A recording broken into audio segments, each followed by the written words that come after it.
आकाशवाणी नागपूर हेमांगी कुलकर्णी आपल्याला ठळक बातम्या देत आहे।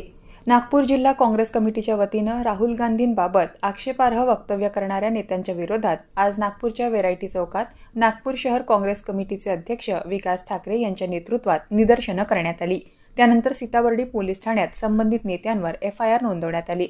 याप्रसंगी माजी खासदार विलास मुत्तेमवार, आमदार अभिजित वंजारी आणि काँग्रेसचे पदाधिकारी कार्यकर्ते उपस्थित होते। नागपूरच्या वाठोडा परिसरातील सिम्बायसिस इन्स्टिट्यूट ऑफ टेक्नॉलॉजीच्या विद्यार्थ्यांना प्रवास करणं सोपं व्हावं यासाठी Symbiosis Institute of Technology, Mahametro आणि मनपाच्या परिवहन विभाग यांनी चलो मोबिलिटी ॲप आणि आपली बस फीडर सेवा सुरू केली। विद्यार्थ्यांना याचा मोठ्या प्रमाणात लाभ होणार आहे।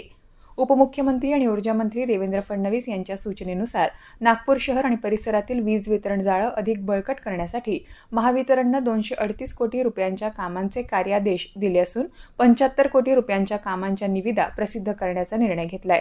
नागपूर दक्षिण पश्चिम विधानसभा मतदारसंघात विजेच्या तारा भूमिगत करण्यासाठी 46 कोटींच्या कामालाही मंजुरी देण्यात आली आहे, असं महावितरणचे अध्यक्ष आणि व्यवस्थापकीय संचालक लोकेश चंद्र यांनी सांगितलं।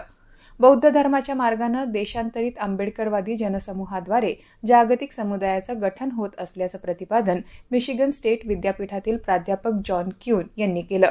राष्ट्रसंत तुकडोजी महाराज नागपूर विद्यापीठाच्या राज्यशास्त्र विभागात काल त्यांचं अतिथी व्याख्यान पार पडलं। आंबेडकरवादी प्रवास पूर्ण जगभरात विविध प्रकारे बौद्ध धर्माचा अभ्यास आणि आचरण करत समुदाय निर्माण करत असल्याचं क्यून यांनी सांगितलं।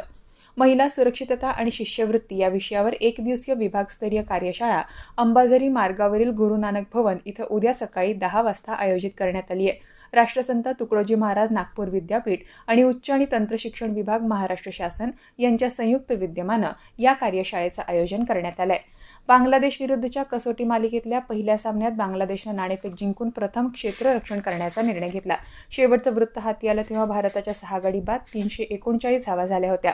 तत्पूर्वी भारताची सुरुवात निराशाजनक होती। 4 पैकी 3 फलंदाज 10 पेक्षा कमी धावांवर बाद झाले।